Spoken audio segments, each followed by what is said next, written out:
Bonsoir. Bonsoir Laurent Godet. Bonsoir, bonsoir à tous. Merci de votre présence. Je suis très heureuse de vous retrouver. Et j'ai hésité à raconter ce soir, pour introduire cette soirée, un souvenir de la première fois que je vous ai vu. C'était en décembre 2004, à Arles, à la chapelle du Méjean, dans les locaux d'Actes Sud, pour fêter votre prix Goncourt, qui a récompensé Le Soleil d'Escorta. Donc on est arrivé, c'était une grosse fête, vous imaginez bien la joie collective. Et quand je suis arrivée, donc, tout le monde dansait, c'était une vraie fête, tout le monde buvait, tout le monde dansait. Et vous étiez, Laurent Godet, au milieu de la scène, très très festif. Et il y avait tombé la chemise. Et vous aviez tombé la chemise. Et vous tombiez la chemise, tombez la chemise. Alors j'ai hésité à raconter ça en me disant, bon, il y aura peut-être beaucoup de monde à cette soirée, vous êtes quand même connu comme l'un des plus grands écrivains français, c'est peut-être pas la meilleure anecdote. Donc j'ai changé d'avis et je me suis dit, non, ne la raconte pas en public, ça quand même, c'est pas très très poli. Mais c'est vrai que depuis qu'on m'évoque Laurent Godet, à chaque fois on me dit, ah, tu connais Laurent Godet, tu as lu Laurent Godet, tombez la chemise. Voilà, donc je me suis dit, non, quelque chose de plus... J'étais très jeune. Oui, bien sûr. Ouais. Il y a quand même 14 ans déjà. Donc je me suis dit quelque chose de plus littéraire, plus prix Goncourt, plus Laurent Godet, quoi. Enfin, un autre aspect de Laurent Godet, en tout cas. Donc, bonsoir à tous, bonsoir à toutes, bienvenue. Je suis très, très heureuse d'être avec vous sur cette scène. Bonsoir Laurent Godet, donc.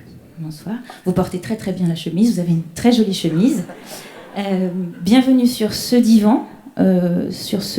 Vous, le fils de 2 parents psychanalystes. Bienvenue à Marseille. Décidément, c'est ma fête, ce soir. C'est votre soirée.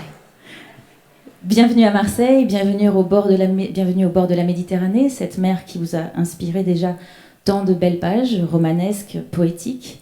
Bienvenue au théâtre, vous l'écrivain dramaturge avant tout, auteur d'une 20aine de pièces jouées sur les scènes de Paris, de Londres, de Berlin.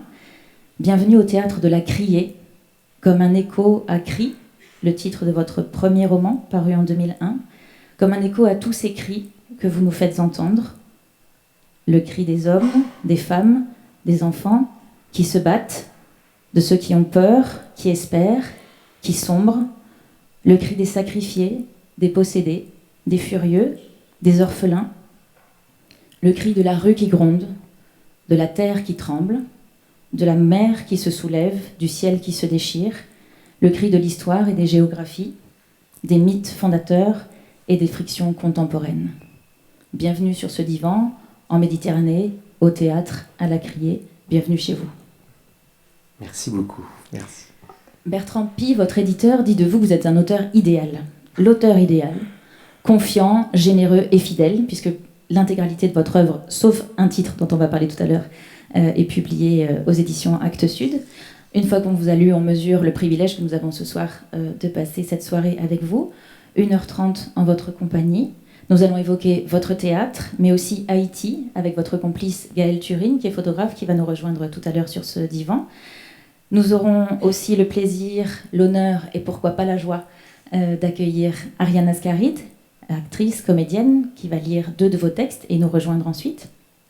Et puis Antoine Laurent, qui est engagé au sein de l'association SOS Méditerranée, qui viendra témoigner du travail extrêmement précieux de sauvetage qu'effectue cette association depuis 3 ans maintenant sur la mer Méditerranée et que vous soutenez depuis quelque temps. Pour clore cette soirée, nous finirons par un petit diaporama de vos livres de chevet que vous nous commenterez rapidement pour que vous, dans le public, vous puissiez repartir avec quelques titres, prolonger le plaisir et continuer à explorer l'univers de Laurent Godet. Voilà, pour un petit diaporama, un petit plan de la soirée qui nous attend. Vous avez souhaité, Laurent, pour commencer, nous offrir une lecture, les 2 premières pages d'Écouter nos défaites, votre tout dernier roman qui est paru en 2016. Je vous propose donc de passer directement à la lecture.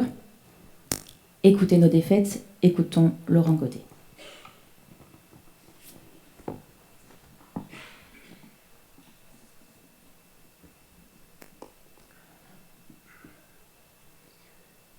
Tout ce qui se dépose en nous, année après année, sans que l'on s'en aperçoive, des visages qu'on pensait oublier, des sensations, des idées que l'on était sûr d'avoir fixées durablement, puis qui disparaissent, reviennent, disparaissent à nouveau.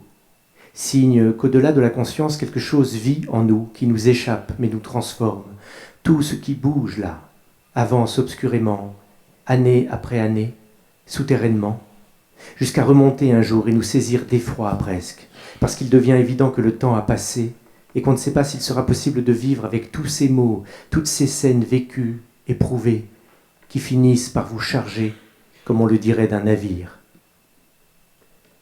Peut-être est-ce cela que l'on nomme sagesse, cet amas de tout, ciel d'Afrique, serment d'enfants, course-poursuite dans la Médina de Tanger, visage de Chavine, la combattante kurde aux lourdes tresses noires, tout, les noms utilisés, les rendez-vous pris, les hommes abattus et ceux protégés. Je ne peux pas, moi. Sagesse de quoi? Cet amas vivant ne me sert pas à être plus clairvoyant, il ne me pèse pas non plus, non, c'est autre chose. Il m'aspire. Je sens de plus en plus souvent mon esprit invité à explorer ce pays intérieur, la foule en colère sur la route entre Misrata et Sirte, la peur que j'essaie de contrôler mais qui monte en moi, le café blanc de Beyrouth, le bruit si particulier des armes lourdes dans les faubourgs de Benghazi, au milieu d'une armée rebelle en débâcle, ces instants si nombreux où j'ai cru être perdu, et l'ivresse ensuite, pour moi seul, d'être encore en vie, et personne pour le savoir, pour partager ce bonheur, tout cela, et les avions qui déchirent le ciel du Mali pour aller bombarder des positions que je viens de leur transmettre, la chaleur, les moments étranges de transit dans les aéroports entre deux zones de guerre, où je déambule dans les duty-free sans pouvoir rien acheter, comme si cet univers-là, celui des cartouches de cigarettes sans taxe, des bouteilles de whisky en pyramide, n'était plus le mien. Tout cela est devenu un monde entier qui vit, se tord, fait ressurgir parfois au milieu de la nuit une image. Les gamins qui jouent à faire éclater les balles trouvées par terre dans les quartiers chiites de Beyrouth, la douceur d'une soirée dans les jardins de la résidence de l'ambassadeur à Bamako, tout cela m'invite, comme s'il y avait dorénavant un autre monde possible, à explorer, à comprendre, celui que je porte en moi. Et je le sens aujourd'hui, tandis que je marche le long du quai en direction de Bellevue-Platz. Il y a en moi quelque chose de différent, que je ne sais pas nommer, qui s'agrandit et m'aspire.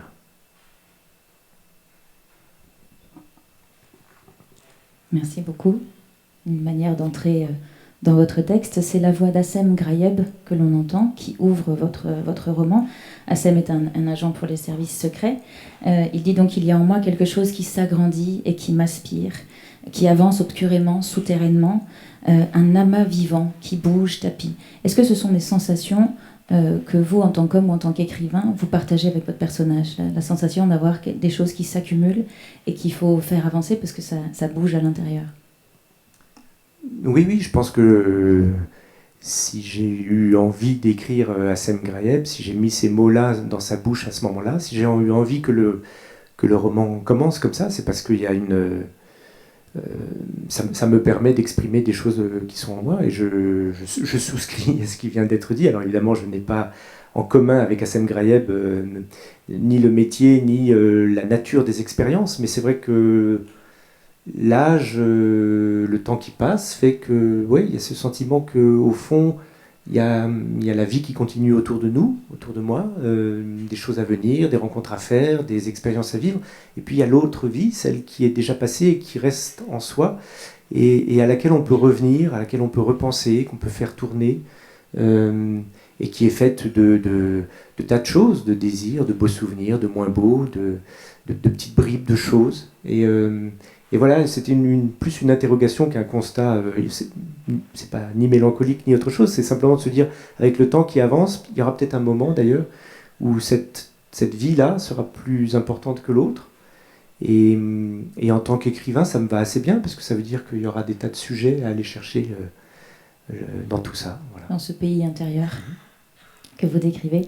Ce roman, Écoutez nos défaites, comme le titre l'indique, met en jeu, met en littérature des grands noms de l'histoire, des grands vaincus, d'Haïlé Sélassié à Hannibal, en passant par le commandant ou le général Grant aux États-Unis pendant la guerre de sécession.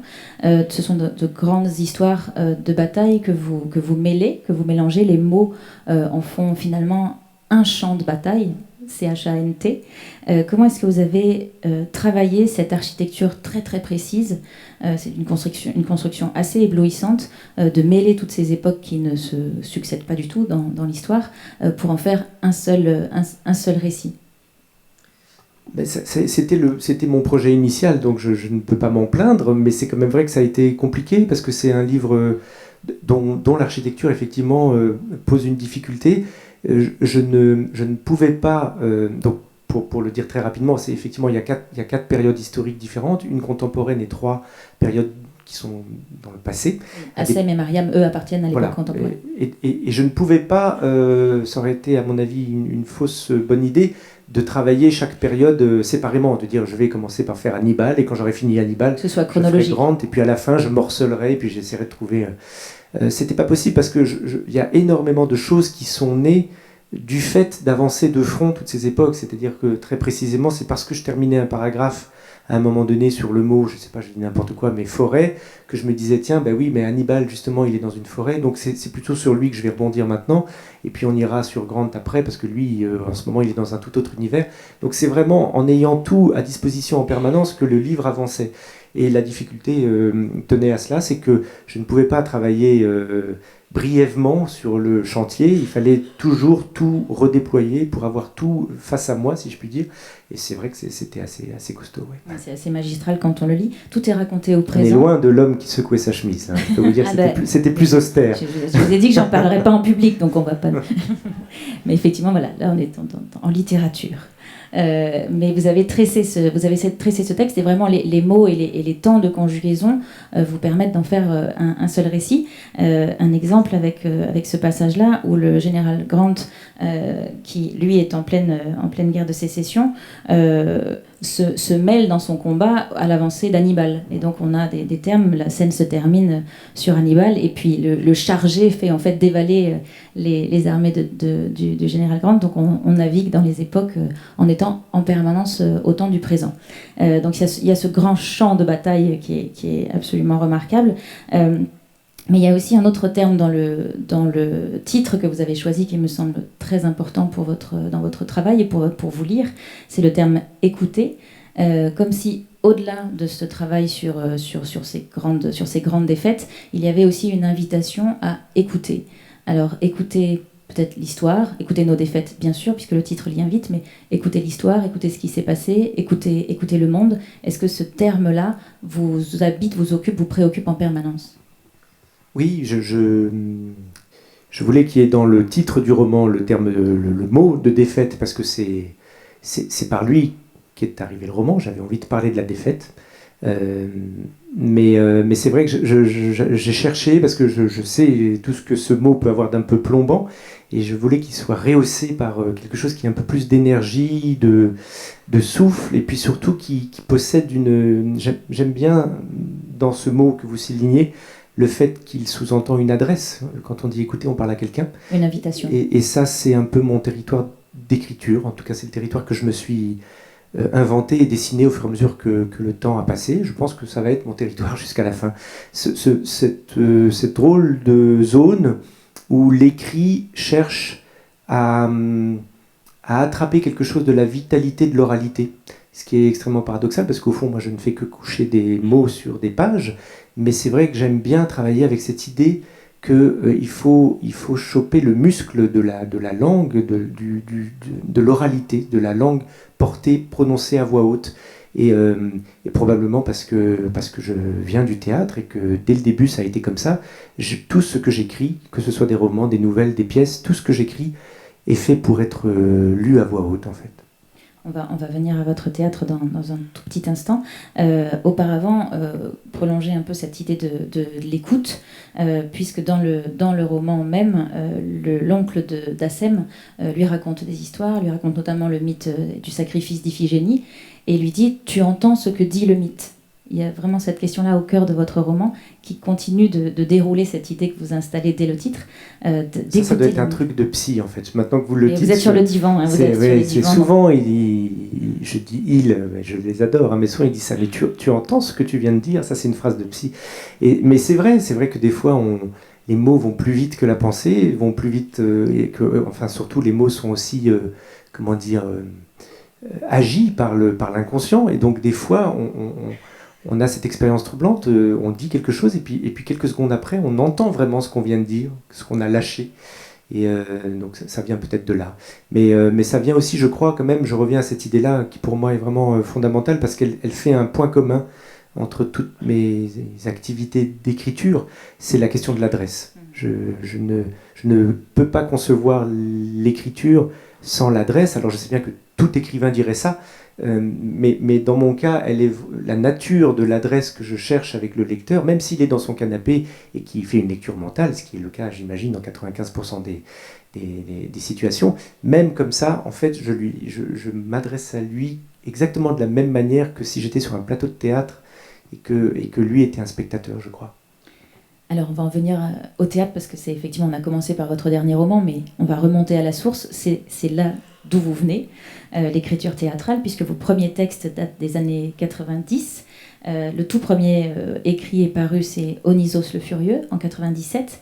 On suivit Pluie de cendres, et puis un tout petit peu après, Combat de possédés. Ce sont vos premières pièces. Il y en a une bonne quinzaine aujourd'hui qui sont publiées.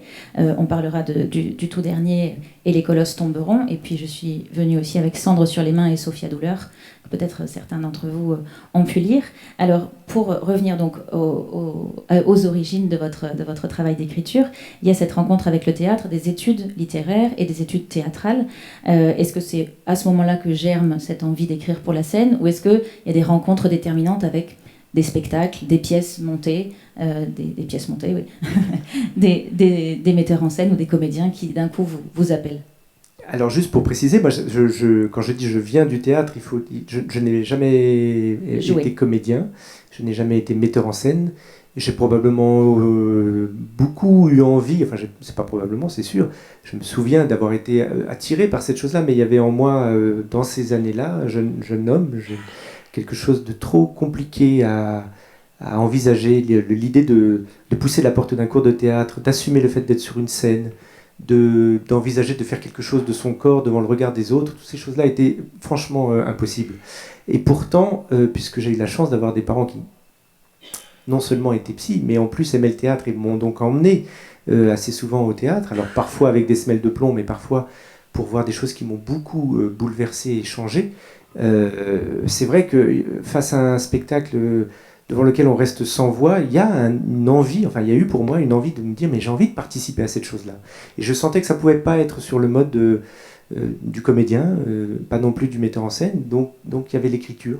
Mais c'est sûr que ma rencontre entre guillemets avec le théâtre, elle est avant tout une rencontre de lecteurs et de spectateurs, et pas du tout de praticiens. Et même après, quand j'ai fait des études théâtrales, c'est des études d'universitaires, en fait. De culture théâtrale, ouais, d'études des textes, d'analyse des textes, qui m'a beaucoup d'ailleurs, je crois, formé et servi, mais qui n'est pas du tout une pratique. J'ai poussé pour la première fois une porte j'ai vu pour la première fois des répétitions, lorsque ma toute première pièce, Onisos le Furieux, a été créée en 2000. Et c'est un émerveillement encore maintenant. Moi, j'adore ça, voir les comédiens travailler. C'est parce que ça reste justement complètement magique pour moi. Oui, de faire vivre votre texte et de se l'approprier d'une manière ou d'une autre. Alors, parmi les rencontres déterminantes, il y a le travail du metteur en scène Giorgio Strehler, qui est italien, qui a vécu donc au XXe siècle, entre 1921 et 1997. Il a fondé le Piccolo Teatro de Milan. Il a aussi dirigé de longues années, à partir du début des années 80, le Théâtre de l'Odéon à Paris. Il a été nommé par Jack Lang. Et il a adapté à la scène un nombre impressionnant d'auteurs, de Brecht à Tchekhov, de Goldoni. Surtout, il a notamment adapté 7 fois Harlequin serviteur de Demètre, dans des versions différentes, mais aussi Shakespeare et Camus et bien d'autres. Alors, avant que l'on vous fasse écouter une archive audio où l'on entend la voix de Giorgio Strehler, vous entendre d'abord, Laurent, sur votre rencontre avec ce travail de metteur en scène et cette prise de conscience ou vocation ou émerveillement que ça a pu créer. Mais j'avais très envie de parler de lui. Je ne l'ai pas rencontré, je ne l'ai pas connu. Hein. Je l'ai connu comme spectateur. J'ai eu la chance de voir ses derniers spectacles, parmi lesquels effectivement les pièces de Goldoni. Je me souviens de Il Campiello, de Baruch Chioggia, qui était monté au théâtre de l'Odéon à Paris, que j'ai vu. Ça devait être, je vais avoir une vingtaine d'années, même un peu moins. Avant cela, et j'étais donc beaucoup plus jeune, une très très belle mise en scène de l'Opéra de Katsu, au Châtelet, je crois. Je devais avoir 13 ou 14 ans. Et, non, et puis surtout, j'allais oublier presque le plus important, l'illusion comique de Corneille avec Gérard Dessarthe en Matamor. Et c'était merveilleux. C'est-à-dire que j'avais envie que son nom soit prononcé, que je parle un petit peu de lui devant vous, parce que pour ceux qui ne connaissent pas, Strehler, c'est quelqu'un que je rapprocherais très volontiers de Visconti. C'est-à-dire que c'est la même majesté du geste artistique, c'est la même hauteur de puissance. C'est le Visconti du théâtre, c'est-à-dire qu'il a influencé les artistes de son époque, un peu de manière comparable à quelqu'un qui aurait pour nom Visconti. Simplement, comme c'était un homme de théâtre, il a affaire avec la destinée des hommes de théâtre, c'est-à-dire que son nom est moins connu, son travail ne se voit plus, et donc sa mémoire tend à disparaître. Encore que au théâtre, on a cette chose magique, c'est que moi je crois beaucoup à ce qu'il y a quand même une transmission souterraine, et même si je ne l'ai jamais croisé, je ne dirais pas que je suis un disciple de Strehler, parce que ça, il aurait fallu qu'il me connaisse et qui valide cette chose-là, mais par contre, je crois que je peux dire qu'il y a des choses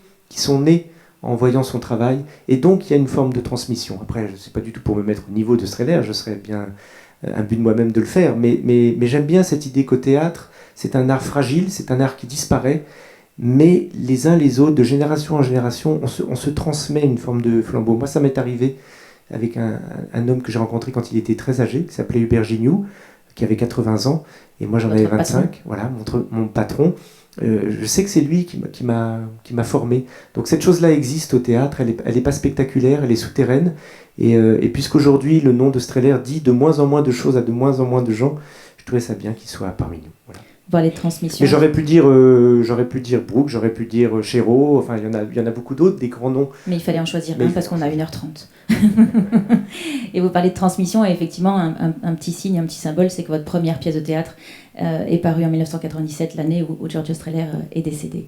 On va écouter l'archive audio et puis vous entendre ensuite commenter les propos de Giorgio Strehler.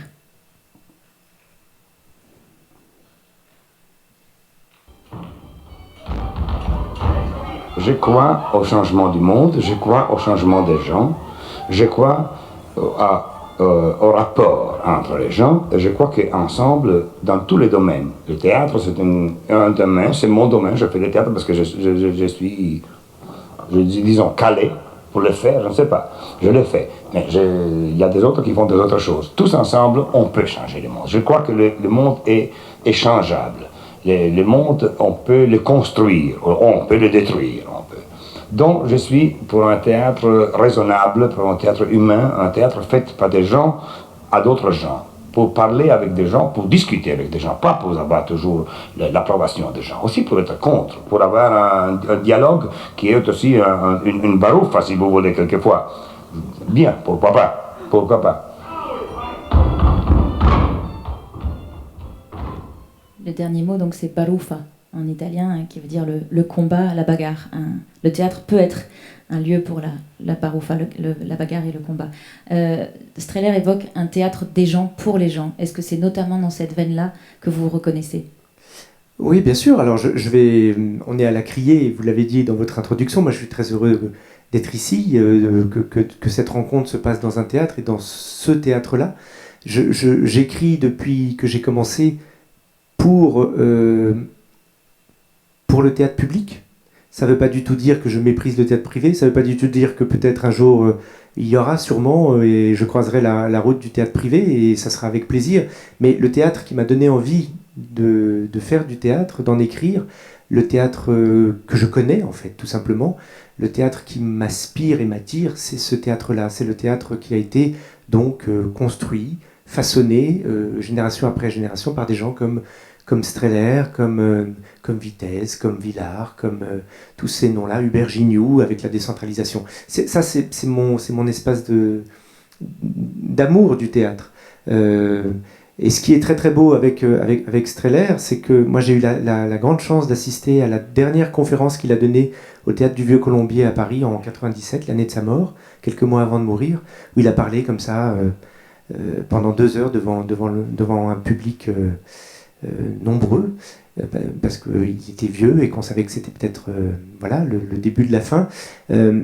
Et l'homme qui nous parlait était un homme qui se mettait dans une chaîne de transmission directe avec Bertolt Brecht, qu'il avait connu, avec lequel il avait travaillé, et jouait. C'était, Streller, c'est le lien entre par rapport à je parle en termes de génération, hein, pardon, je ne parle pas du tout en termes de qualité artistique et tout ça, mais parler de Streller, et évoquer cette chaîne-là, c'est donc aussi remonter à Brecht, et ça me semble très important. Et ce qui était très beau avec Streller, c'est qu'il avait cette formation politique, d'un théâtre politique, qui veut parler aux gens, comme il dit là, mais qui veut parler à la cité, qui veut s'emparer, et avec tout le dispositif brechtien qu'il peut y avoir derrière tout ça, hein, former des citoyens aussi, ne pas faire uniquement du divertissement, sauf qu'en plus de cela, ce qui est déjà très bien, il avait une beauté esthétique absolument inimaginable. C'est-à-dire que ces spectacles étaient merveilleux. Donc on n'était pas du tout dans un espèce de théâtre un peu indigeste, où on essaye de vous faire comprendre qu'il faut voter ça, ou que sur tel problème il faut se positionner de telle manière. Pas du tout. C'était juste à tomber par terre de beauté, à regarder avec une esthétique, une précision des détails absolument formidable. Donc cette alliance des deux choses, savoir pourquoi on fait du théâtre, décider qu'on le fait dans cette direction-là, politique, et en même temps ne rien lâcher sur le fait que c'est un geste artistique et qui doit, si possible, couper le souffle des spectateurs. Moi j'aime beaucoup ça. Alors si vous voulez avoir le souffle coupé, ça c'est ma toute dernière lecture que j'ai terminée hier soir, et les colosses tomberont, c'est votre toute nouvelle dernière pièce. Vous faites le porte-voix, si je peux oser le mot, de ces acteurs, de ces militants, de ces gens qui sont descendus dans la rue pendant les printemps arabes. C'est un texte absolument fascinant, remarquable, que je vous invite vraiment à lire. On pourrait en parler plus longuement, mais voilà, je tenais à dire mon émotion face à ce texte que j'ai fini hier soir. Avoir un mot de transition pour inviter dans une minute Gaëlle Turine à nous rejoindre sur l'influence de l'écriture du théâtre dans votre écriture romanesque. C'est le cas notamment de Danser les ombres, qui va nous permettre de faire la transition sur le thème que nous avions envie d'évoquer avec vous, Haïti. Danser les ombres est un roman choral. Vous donnez la parole, vous faites le porte-voix de nombreux personnages d'une galerie. C'est le cas dans de nombreux textes. En quelques mots, est-ce que vous sentez que votre expérience d'écriture théâtrale nourrit votre écriture de roman également? Quelle place en tout cas elle tient? Oui, il y a forcément une influence réciproque, mais je ne sais pas très bien dans quel sens. Ça peut être dans les deux. Hein. Alors, chronologiquement, comme j'ai commencé par le théâtre, on est plutôt enclin à se demander, enfin, je me le demande pas tous les matins, je vous rassure, mais enfin, c'est vrai il peut y avoir d'abord une influence du théâtre dans mon écriture romanesque, et je pense qu'elle est assez visible, effectivement. C'est pas à moi mais c'est vrai que j'aime bien faire parler les personnages. C'est vrai que souvent, dans mes romans, les personnages ont des longs monologues comme ça, où ils se disent tout entiers, ce que jamais personne d'entre nous ne fait dans la vie, ou très rarement. Donc c'est vraiment un geste, j'allais dire presque théâtral. Seuls les personnages de théâtre parlent comme ça pendant 10 minutes pour se raconter pleinement. Donc ça, c'est probablement des petits signes théâtraux dans mon travail, mais ça peut marcher dans l'autre sens aussi. Il peut y avoir je sais pas, moi je comprends et je constate cette séparation par genre. Il y a le théâtre, il y a les nouvelles, il y a les romans, c'est des choses différentes. Dans les librairies, c'est pas classé au même endroit. En même temps, c'est pas tout à fait comme ça que ça se joue dans ma vie. Moi, dans une journée, je peux très bien travailler le matin sur une idée de roman et puis relire une pièce de théâtre. Et le fait de le faire dans la même journée fait que, effectivement, je suis à peu près dans la même humeur, et peut-être qu'il y a un bout de phrase qui va passer de l'un à l'autre. Tout ça passe son temps à se côtoyer, en fait, et c'est très poreux, bien sûr. Alors, on va inviter Gaëlle Turine à nous rejoindre sur scène pour évoquer donc ce sujet d'Haïti qui a occupé une place importante dans votre parcours d'homme puis d'écrivain. Je signalais Danser les ombres. Est-ce que Gaël peut nous rejoindre? Est-ce qu'on peut lui envoyer le message qu'il se joigne à nous sur scène pour nous rejoindre? Donc Danser les ombres qui est paru en 2015, si je ne me trompe pas.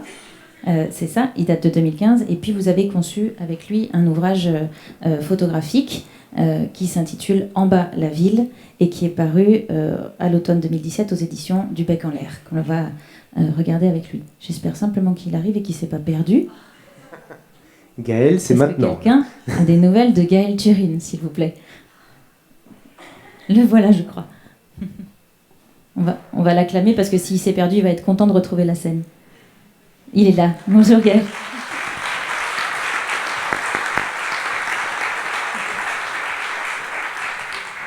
Vous étiez en train de discuter avec Ariane Ascaride. C'est un peu ça. Voilà, je m'en doutais. Bonsoir Gaël, bienvenue sur ce divan et sur cette scène. Vous êtes photographe. Est-ce que vous vivez en Belgique? C'est toujours le cas? Oui, je vis à Bruxelles. Vous vivez à Bruxelles. Alors, vos deux parents à vous n'étaient pas psychanalystes, mais producteurs et réalisateurs de films documentaires. Vous avez aussi... On a deux illustrations que des chiens ne font pas des chats. Entre 8 ans et 10 ans, vous avez vécu à Anjouan, aux Comores, un séjour assez déterminant dans votre parcours qui vous a ouvert au monde, a attisé votre curiosité pour l'ailleurs et l'étranger. Une première expérience photographique à Madagascar en sortant du lycée. Vous avez passé 6 mois sur l'île à photographier. Et puis vous avez ensuite suivi votre objectif dans de nombreux pays, au Malawi, en Afghanistan, en Érythrée, au Soudan Sud, pour différents reportages et différents documentaires. Je cite parmi vos parutions Aveuglément sur la cécité en Afrique, qui est paru en Actes Sud en 2001, Le mur et la peur entre l'Inde et le Bangladesh en 2014, et puis donc je le signalais à l'instant, cette parution qui vous a réunis tous les deux, En bas la ville, avec des textes de Laurent Godet, c'est aux éditions du Bec en l'air, et vous avez signé les 43 photos, je crois, qui nourrissent cet ouvrage-là. Alors, avant de découvrir quelques images de votre livre, on va assister à une projection. Je voudrais vous entendre tous les deux sur votre rencontre, comment vous êtes rencontrés, et ces 2 voyages, je crois, que vous avez effectués ensemble en Haïti, en 2013 et 2014. Est-ce que vous pouvez nous en dire un mot? Eh ben, très littéraire. Dans mon souvenir, mon souvenir est assez précis, c'est pas si loin que ça. C'est Gaël qui a fait en sorte qu'on se rencontre, qui a eu cette très bonne idée-là. Il connaissait mon travail et il était à l'époque en train d'achever un gros livre qu'il a fait sur le vaudou. Et on s'est croisés à Bruxelles. Il voulait me proposer d'écrire un texte pour ce livre-là. Donc j'ai vu son travail, je l'ai découvert, je l'ai aimé tout de suite. Et donc du coup, voilà, il y a eu cette première collaboration-là pour le livre qui s'appelle Vaudou. Et puis ensuite, Gaël m'a dit assez tôt, tu sais, je connais bien Haïti et je pense que c'est un endroit du monde qui te plairait beaucoup, ou en tout cas qui t'inspirerait beaucoup. Et il avait raison, et donc on a eu la chance d'aller à Port-au-Prince ensemble 2 fois et de se promener dans cette ville un peu folle. Gaël, qu'est-ce qui, dans l'œuvre de Laurent, donc l'auteur que vous connaissiez pour l'avoir lu, qu'est-ce qui vous a semblé pouvoir correspondre avec justement ce qu'on pouvait trouver à Haïti? Qu'est-ce que vous diriez de cette intuition-là que vous aviez eue, que Laurent Godet avait sans doute des choses à voir et à observer et à garder d'Haïti? Mais il se fait que... je vais faire un détour par la littérature haïtienne, mais il y a quand même une kyrielle d'excellents écrivains haïtiens, écrivaines d'ailleurs, et je lisais des romans de certains écrivains haïtiens, et je les trouvais tous extrêmement denses, extrêmement poignants, très cinématographiques, très photographiques, très imagés, et compte tenu des romans de Laurent que j'avais lus, il me semblait que sa manière d'aborder le réel, parce que finalement, si je me réfère à Ouragan, par exemple, Ouragan, finalement, on est dans le post-Katrina. Et donc, je m'étais dit, bon, ben, s'il est capable de... À ce moment-là, je ne savais pas qu'il n'avait jamais été... Il n'est pas allé à la Nouvelle-Orléans. À la Nouvelle-Orléans. Je me disais, mais il a évidemment des choses à dire sur cette ville qui, effectivement, m'impressionnait fort. Parce que j'avais fait plusieurs voyages en Haïti, mais sans jamais vraiment m'arrêter à Port-au-Prince. vraisemblablement parce que je ne savais pas très bien comment m'y arrêter et quand raconter en photographie. Est-ce que du coup j'ai cherché à avoir un compagnon de voyage peut-être pour aborder cette ville, vraisemblablement.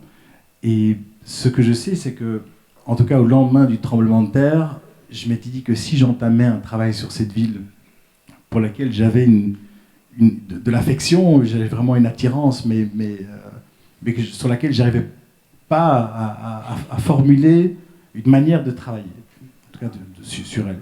Et du coup, voilà la proposition de faire quelque chose avec Laurent, parce que oui, il y a ce quelque chose de l'ordre du... j'ai entendu parler du politique, il y a quelque chose de politique dans l'écriture de Laurent, de l'engagement, de la... la présence au monde. Oui, bien sûr, voilà, très bien dit. Et donc, voilà, c'était un peu au feeling aussi, hein, parce qu'on ne se connaissait pas. Donc, voilà, et puis il y a eu la rencontre par Voodoo, etc. Voilà.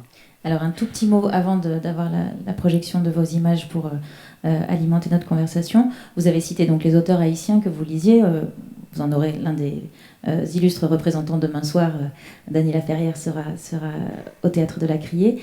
Mais il y en a bien sûr bien d'autres. Je pense à Mackenzie Orsel, je pense à Yannick Lahens, je pense à Lionel Trouillot. Et je voudrais m'arrêter sur Lionel Trouillot, puisque vous lui dédiez votre roman. Laurent Godet, peut-être un mot simplement sur la place particulière, puisqu'il y a même un petit clin d'œil avec l'un des personnages à la fin du roman, Saul, et ce pays qu'il a dans les yeux. Est-ce que vous pouvez nous dire un mot de l'importance de l'œuvre de Lionel Trouillot et de ce personnage ? Le livre est dédié à Lionel et à Gaël. Hein, absolument. Parce que c'est les deux personnes qui m'ont... Avec une photo de Gaël voilà, en couverture. Et la photo de couverture est une photo de Gaël. Et oui, non, c'est vrai que c'est les deux personnes qui m'ont... de manière différente, qui m'ont fait rentrer dans cette ville, à ma manière à moi et pour le temps que j'y ai passé, ce qui n'est pas non plus infini, mais Gaël, parce qu'on marchait côte à côte chaque jour dans les différents quartiers de Port-au-Prince, et qu'on l'a fait 2 fois, et que c'était une manière absolument formidable de découvrir à la fois la géographie et puis un peu je sais pas, la densité, la fièvre qu'il y a dans cette ville, et puis Lionel, parce qu'il vit là-bas, parce qu'il écrit depuis là-bas, parce qu'il a cette espèce d'attention au peuple haïtien dont il ne veut non seulement pas se séparer physiquement, mais dont il veut être, je ne pense pas trahir sa pensée en disant ça, dont il veut être un porte-voix en permanence, de livre en livre. C'est pour le peuple haïtien qu'il écrit, je crois qu'il dirait ça. Et moi j'étais un lecteur de Lionel, parce que comme il est publié chez Actes Sud depuis quelque temps, avant de rencontrer Gaël, je connaissais ses romans. Je m'étais toujours senti bien dans l'écriture de Lionel. Il y a quelque chose que j'aime énormément dans sa phrase, dans ce qu'il dit aussi. Et puis qui dessinait une géographie caribéenne que je rapprochais assez de mon goût profond et de mon admiration profonde pour Marquez. Bien sûr, Marquez, c'est aussi l'Amérique du Sud, mais c'est la Colombie caribéenne. Et c'est une des choses qui m'a frappé aussi quand Gaël me disait, tu sais, tu vas aimer Haïti, parce que je m'étais dit, bah oui, ça correspond aussi à je sentais bien en tant que lecteur de ces univers-là il y a quelque chose qui me touche, il y a quelque chose qui me ravit, il y a quelque chose qui me donne envie de dire. Et je trouve tout ça chez Lionel, qui en plus se bat sur le terrain, qui a créé une association sur place, qui essaye de... Voilà, Donc, que je trouve très émouvant. Oui. Pour préciser quelques titres, vous en direz peut-être un mot, mais c'est l'auteur notamment de Bicentenaire, Yann Valou pour Charlie, Kandiaou, La Belle Amour Humaine, voilà, toute une œuvre vraiment, vraiment importante. On va passer à la projection pour que vous puissiez peut-être comprendre ce qui a pu fasciner Laurent Godet et Gaël dans ce pays, Haïti. Les images, et ensuite on vous écoute encore un peu.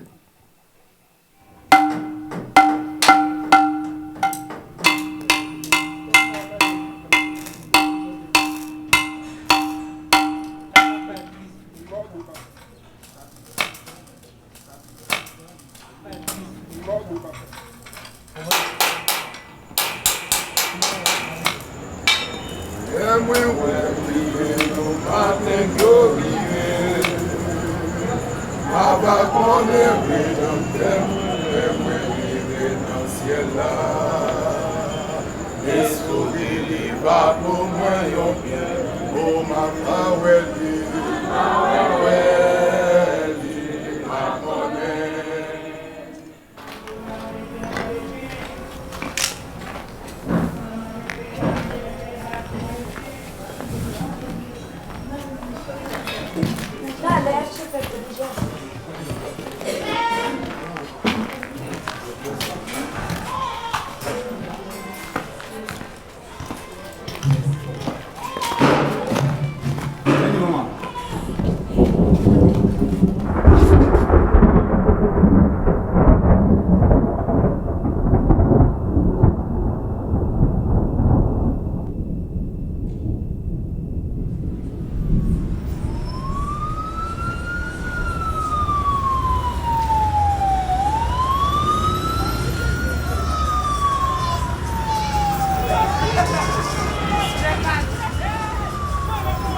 Pour avancer la machine là, on va demander seulement posant.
Alors Gaëlle, les photos sont les mêmes que celles que nous trouvons dans le livre, une sélection en tout cas.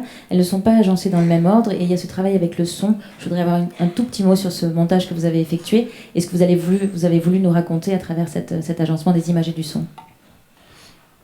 Mais à vrai dire, c'est une première expérience que de déposer du son, en tout cas du son venant de Port-au-Prince sur cette série d'images. Alors, pour ce montage, vous avez vu dans le générique les noms des deux réalisateurs d'une émission radio qui ont réalisé à Port-au-Prince, qui ont séjourné 2 ou 3 reprises à Port-au-Prince il y a 2 ans et qui ont réalisé une émission documentaire sur Port-au-Prince absolument magnifique. Et étant donné les kilomètres et les heures de rush qu'ils avaient dans leur disque dur, je leur ai proposé, en fonction, sur base des images, de fournir des sons qui pourraient enrichir l'expérience visuelle. Et donc, voilà, après, c'est une monteuse qui a pris tout ce matériel. On a travaillé ensemble sur cette combinaison qui, à mon sens, fonctionne. Maintenant, je la regardais maintenant, là, et je me rends compte que c'est difficile de trouver le bon point de rencontre entre un son qui ne va pas submerger la photographie et qui ne soit pas non plus un son qui soit une simple illustration de ce qu'il y a dans l'image. Et donc, c'est vrai que je m'en suis fort remis à cette monteuse, qui est une monteuse qui a une grande expérience dans le cinéma documentaire et qui s'est approprié la matière photographique et la matière sonore fournie par les deux réalisateurs dont j'ai parlé et qui... Voilà, je lui ai fait confiance, on a travaillé ensemble, mais c'est elle qui a guidé ce montage et j'espère qu'effectivement ça provoque une forme d'expérience immersive parce que c'est ça l'idée. Port-au-Prince est une ville d'une rare densité.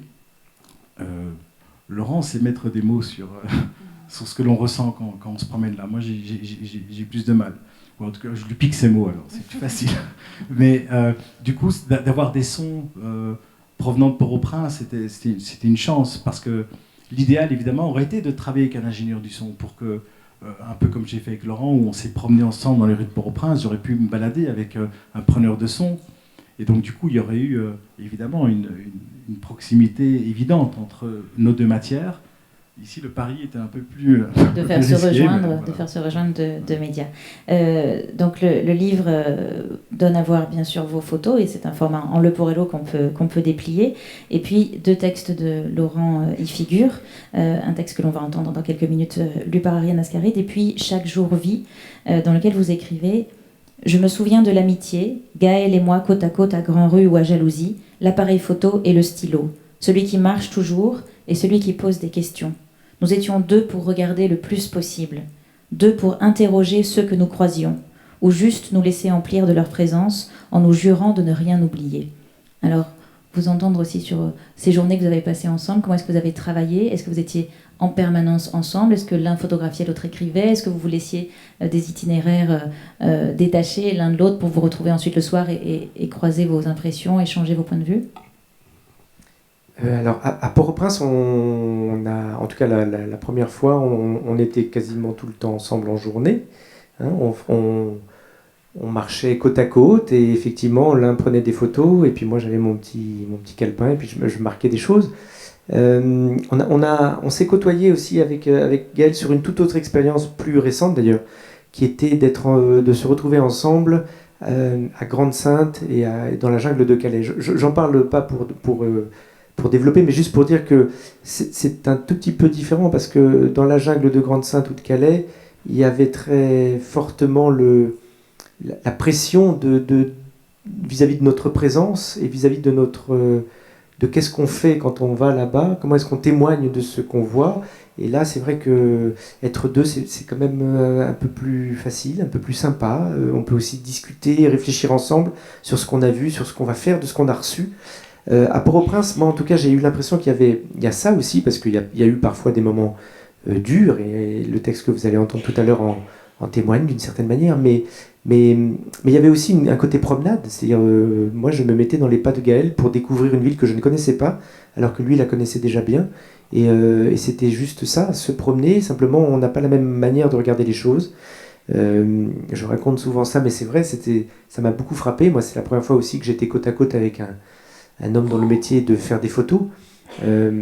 Moi, j'étais le point de fixation, c'est-à-dire que Gaël, pour faire ses photos, il a besoin parfois de se déplacer, d'aller vite, de suivre quelqu'un qui marche, de profiter du fait que la personne n'a pas encore réalisé qu'il est là et qu'il est en train de le photographier pour avancer, faire 3 pas. Et puis il aperçoit un attroupement un peu au loin, donc il va se déplacer un peu plus rapidement. Moi, je suis là avec mon petit stylo et mon petit calepin, et assez vite, c'est vers moi que les gens viennent en me disant: mais vous faites quoi, vous êtes qui? Et puis au fond, voilà, je fixais les attroupements, et puis comme pendant ce temps-là, Gaël pouvait faire ce qu'il avait à faire, et ça m'a aussi obligé à faire ce que je n'avais encore jamais fait, c'est-à-dire à être dans un endroit où on doit aussi répondre de sa présence. Qu'est-ce que je viens faire là?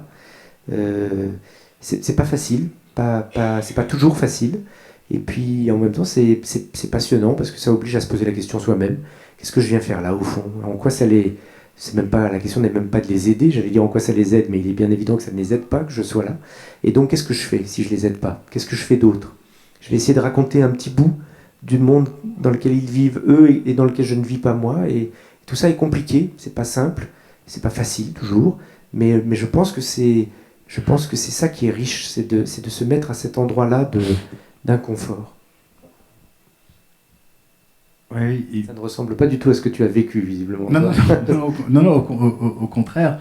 Et alors, moi, à titre de photographe, la présence de Laurent, certainement, m'a aidé à travailler, parce que finalement, comme il l'a expliqué, les gens allaient plutôt vers lui. Parce que moi, je m'agite un peu plus. Mais dans cette agitation, on peut y voir une espèce de rapport, de la tension dans lequel le photographe se trouve par rapport au réel, contrairement à Laurent, qui peut être dans l'observation, la discussion, et puis parfois des prises de notes ou pas, et puis les choses se mettent sur papier plus tard. Le photographe, c'est ici et maintenant. Et donc ça provoque chez le photographe un rapport assez tendu. Et le fait que Laurent ne soit pas journaliste, parce que de par mon métier, de par les sujets sur lesquels j'avais travaillé, j'étais plutôt habitué à travailler avec des journalistes sur le terrain qui ont aussi un rapport un peu, je dirais, tendu avec le réel, avec les gens, avec le temps, parce qu'on n'a pas toujours beaucoup de temps pour travailler, etc. Et le fait de pouvoir travailler avec Laurent, qui a un tout autre rapport au réel, parce que d'abord, nous n'étions pas on ne s'inscrivait pas dans une ligne éditoriale, on n'avait pas de pression à ce niveau-là, mais aussi de par le type d'écriture et sa manière d'envisager le monde et d'envisager sa relation au réel, aux autres, aux gens avec lesquels que l'on croise dans la rue. Moi, ça m'a permis de déplacer mon curseur. Et c'est ce qui fait que ce travail n'est pas une série que je qualifierais de photojournalistique. D'ailleurs, dans le livre, il n'y a pas de légende. Là, il n'y a pas de légende, en dehors des textes de Laurent, qui ne sont pas des textes journalistiques, bien au contraire. Donc, la présence de Laurent m'a permis d'aller chercher autre chose à Port-au-Prince. Et donc, pour en revenir à la toute première question qui était, mais finalement, qu'est-ce que vous attendiez, vous, de la présence de Laurent? C'était peut-être ça. C'est-à-dire, au lendemain du tremblement de terre, étant donné tout ce qui avait été montré sur Port-au-Prince et la manière dont le pays était en général dépeint dans la presse, je m'étais fixé comme objectif, si j'entamais un travail sur Port-au-Prince, de ne certainement pas emboîter le discours média, pour faire simple.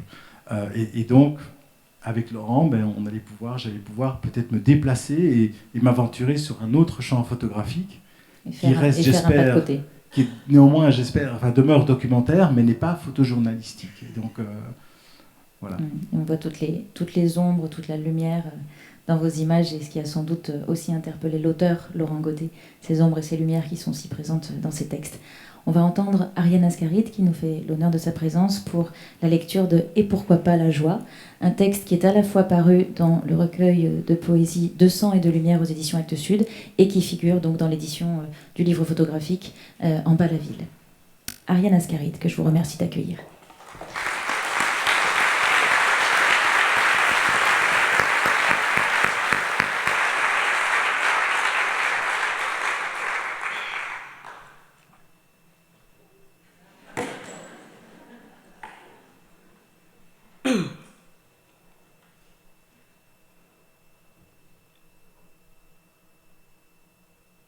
Mère,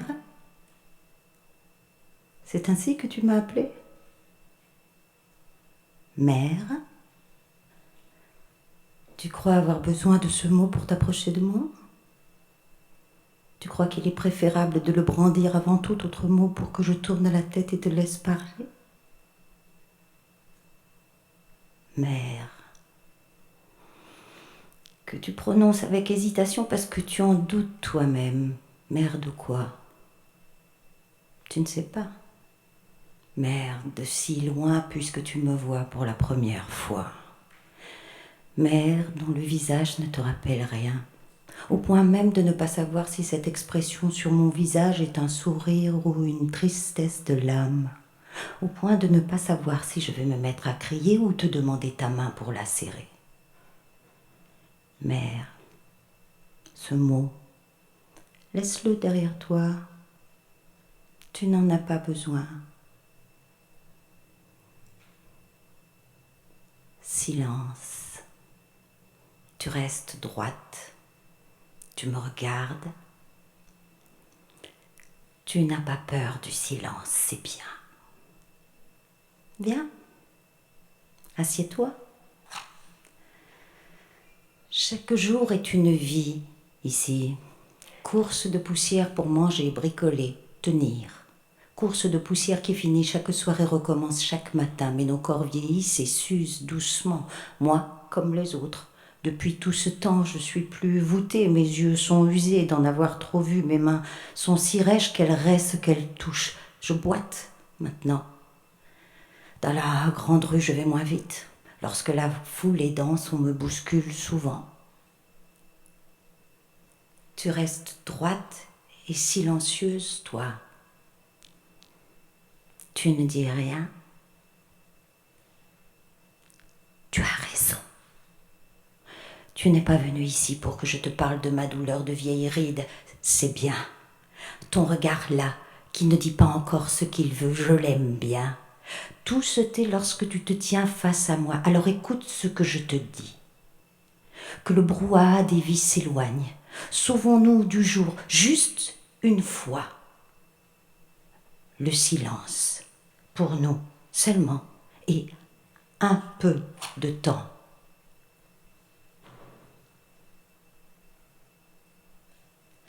Je te reconnais, fille, même si je ne sais plus ton nom. J'ai eu tant d'enfants qui m'ont usé de tant de tétés, de tant de fièvre, de diarrhée, de faim que je n'arrivais pas à calmer. Toute ma vie, des enfants accrochés à mes seins, à mes bras, jouant dans mes jambes, dormant sous mon ventre, tes sœurs, tes frères, qui sont grands maintenant et qui ne sont plus jamais revenus. Tout ce que j'ai porté sur ma tête aussi, des bidons d'eau, des sacs de fruits, des choses à vendre, à acheter, matelas, cercueils, roues, bassines, nous avons fait tenir le monde entier sur nos têtes. J'ai toujours su que tu étais vivante. Je l'aurais senti sinon. Je tiens le compte dans mon esprit fatigué de mer, de ce qui est et de ce qui n'est plus. Même si je ne sais plus ton nom ni à quel moment de ma vie tu m'es né, je sais que tu viens de moi. Cela est plus fort que de te reconnaître ou pas. Sauvons-nous du jour, fille, du cri des marchands, du vacarme des voitures, de la poussière et de notre propre crasse. Sauvons-nous une fois. Tu es né de moi dans les baraques en bois de la place Sainte-Anne. Je me souviens de cela. Nous y avions trouvé refuge après le tremblement des pierres qui a englouti nos vies. Nous nous étions installés là, sur cette place, devenue fouillis, puis, au fur et à mesure que passaient les mois, devenu village serré de planches, de parpaings et de tôles ondulées, promiscuité des vies, séparées par une simple toile de jute. On marche sur les couvertures des autres, on entend la vie de ceux qui vous entourent quand ils crachent, hurlent leur colère ou gémissent. On entend leur corps qu'ils se glissent l'un contre l'autre pour jouir à même le sol. On entend les femmes qui ouvrent leurs cuisses toutes grandes pour accoucher, entourées de vieilles qui contemplent la scène comme des généraux sceptiques, chiquant parfois ou chantant pour que le nouveau-né s'habitue à la voix du monde. Tu es né place Sainte-Anne, et ton père allait et venait de baraque en baraque, torse nu, muscles bandés comme un taureau qui gratte la poussière, parlant haut, le visage vers le ciel, dans cet anglais des ghettos qu'il avait appris à la place du créole, comme un homme qui se prépare au combat, allant, venant, impuissant et furieux de l'être, car dans la poussée de chair qui se jouait au milieu des planches en bois, il n'était d'aucune aide. Tu es né à la belle étoile. Et à la première chaleur que tu as sentie, fille, ce n'était pas la mienne, mais celle du camp. La chaleur de ces corps collés les uns aux autres, sueur de foule, mêlée au charbon de bois, odeur de barbac et de femmes, petite humanité qui vivait là, déféquait, faisait l'amour, riait, crevait parfois en pleine rue. Tu es celle qui est née 2 fois, fille. Et tant pis si je ne me souviens plus de ton nom. Je revois parfaitement ton visage lorsque je ferme les yeux. La première fois, tu es né de mes cuisses inquiètes. 3 ans que nous vivions sous notre baraque, avec la toile soulevée par le vent et le bruit assourdissant des pluies qui tambourinaient contre les tôles, pour nous répéter sans cesse que nous n'étions rien. Tu es né de mes cuisses blanchies de malheur parce que la poussière du tremblement de terre, je l'avais encore sur la peau, dans la bouche et dans chacune de mes nuits de cauchemar. Tu es né et j'ai pleuré comme toute femme fait au moment de la naissance, mais ce n'était pas de douleur. Il y a longtemps que le monde ne me fait plus mal. C'était l'inquiétude. Te laisser là, dans un camp fouillis de vie, t'offrir en partage à ce pauvre monde de débrouille de rien, me tordait le ventre. Mais il y avait pire. Tu es né une seconde fois. 4 jours après la première, et cette fois-ci, ce n'était pas de moi. J'étais à peine remise, les traits encore tirés, les gestes lents usés par le déchirement de chair qui me faisait encore un peu saigner sur ma paillasse sale. Tu es né 4 jours après que je t'ai enfanté, lorsqu'ils sont venus avec leurs bâtons matraques pour tout casser. Dégagez, nègres, je les entends encore. Virez vos vies, vos sacs, vos tristes pas. Courez sous la matraque, les poings des policiers n'ont pas de patience. Virez vite les amas de choses de vie, gamelles, cartons, petits réchauds, vieillards, enfants. Dégagez, tu es né saccage. Je t'ai prise d'une main, de l'autre, j'ai essayé de protéger mes planches de bois qui finiraient à terre. Tu es né d'échardes et de sanglots ravalés. Solange. Tu as eu ce nom hésité, incertain, dont ton père ne voulait pas, mais je le murmurais, moi, au creux de mes bras, haleine, chaleur de vie qui te caressait les cheveux. Mais qui sait si tu ne l'as pas laissé tomber par terre, ce nom? Solange. Avec les baraques effondrées, les gamelles renversées, les pleurs des vieilles qui ne peuvent se résoudre à quitter les lieux et marche, s'assoit, marche à nouveau, ramasse un bout de rien et le laisse retomber. Qui sait, Solange, si tu ne l'as pas laissé derrière toi, plus tard, en marchant dans la grande rue, lorsqu'on t'a bousculé, cris d'échoppe et regards de convoitise, à tes pieds, Solange, sans même t'en apercevoir. Trop occupé à découvrir les regards qui te suivaient, regards de hanches, on se poussait du coude à ton passage sûrement, regards de fesses, les lèvres soupirent et les yeux soupèsent, regards de seins, Solange, tombé peut-être lorsque tu es monté dans ton premier tap-tap, où il n'y aurait plus de place pour ton prénom, serré contre les cordes de tes voisins, ça sue et essaie de respirer bas sans trop bouger, et celle d'inconnus et coude sur les genoux, peut-être, qui sait? N'importe où, car tu es parti, n'est-ce pas? Et depuis, j'en suis sûre, tu n'as pas cessé de bouger, de canapé vert à martissant, en haut, en bas, de bois patate à Cité Soleil pour gagner 3 sous et suer ta carcasse comme chacune d'entre nous, je sais. En haut, en bas, qui a besoin d'un prénom? On t'appelle en sifflant des doigts, tu n'es pas princesse, mais foule de rue, et pourtant, Solange, je m'en souviens. Solange. Hésité, car ton père ne voulait pas, ne l'a même jamais prononcé, mais moi, oui. Et c'est celui sur lequel j'ai pleuré dans les églises qui n'ont pas de toit devant les autels de ces dieux qui ne nous protègent pas. J'ai dit Solange. Rien que pour moi. En plus de la crasse sur nos pieds, de nos traits tirés de nuit, pas dormis, en plus de nos cœurs secs, osseux et courbés, il y a le temps que l'on nous a volé. En plus de chaque matin de grimace où l'on s'étire déjà fatigué, il y a le temps que nous n'avons jamais eu. Il ne reste que nos dents cariées, nos démarches endolories. Je ne connais que cela, fille. Les vies lassées de travailler charbon, les vies suées à courir le quartier, les vies d'attente sans manger à satiété, les vies à prier Dieu et tous les saints, bras écartés, tête dolente, volupté au bout des lèvres. Il faut bien jouir de temps en temps. Je ne connais que cela, fille. Viens. Approche. Te donne, écoute, le temps de regarder la foule qui court sans la suivre, de refaire tes ongles comme une chatte gracile sur les toits affamés de ton quartier, te donne, écoute, le geste du bout du doigt pour que tout s'arrête autour de toi, plus de courses, les cris au marché s'éteignent d'un coup et te voilà seule, fille, dans un monde qui devrait te manger mais que tu tiens en respect. Te donne, écoute, l'autorité du dompteur dans le regard, tu dis « couchez » et les hommes s'écartent en te laissant passer. Tu dis « coucher » et la grande rue qui se bousculait se tait d'un coup, surprise de savoir le faire. Tu dis « coucher » et les bébés de jalousie cessent de pleurer. Tu passes, fille. Rien ne te retient. Te donne, écoute, de glisser dans la ville sans que jamais rien ne parvienne à te noyer. Et pourquoi pas la joie? Au milieu de nos villes escaliers où les murs de parpaing suent du béton, où les fils électriques dessinent sur les toits des ciels d'araignées. Et pourquoi pas la joie? Le temps d'une corde à sauter qui fait tourner le monde, d'un ballon fatigué qui court de jambe en jambe et soulève la pauvreté dans les cris des enfants. Et pourquoi pas la joie? Les pieds dans l'immondice mais le regard droit. C'est notre vie et nous ne pourrons pas la mener tout entière, dos plié, regard soumis. Tu es né du ravage, fille, sous les coups des bâtons sur nos baraques en bois. On célébrait ta venue au monde et rien n'a changé depuis. Et pourquoi pas la joie? Va, ma fille, retourne à la vie.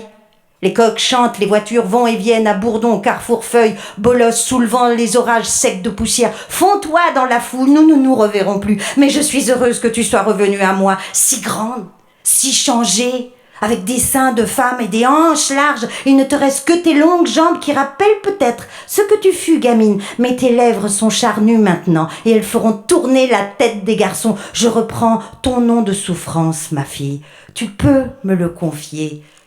Tu n'es plus la fille ravage. Tu n'es plus le silence consterné de la place Sainte-Anne et l'angoisse meurtrie de ta mère qui ne sait où elle dormira avec son nourrisson de 4 jours. Je reprends les cris de ton père, sa colère inutile, ses yeux exorbités de désespoir. Je reprends l'indifférence de tous à notre malheur et la longue vie de débrouille et de crainte qui s'ouvrait devant nous. Tu es Solange, fille de la ville. Tu marches lentement. Tu es partout chez toi, reine, en ces rues qui ne te salissent plus d'aucune poussière. Tu es Solange. Tout est à toi qui n'a rien. Et pourquoi pas la joie?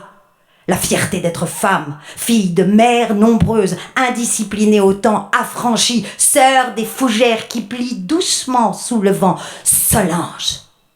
La fille qui ouvre le ciel et rachète par le simple déhanchement de son sourire nos vies indistinctes.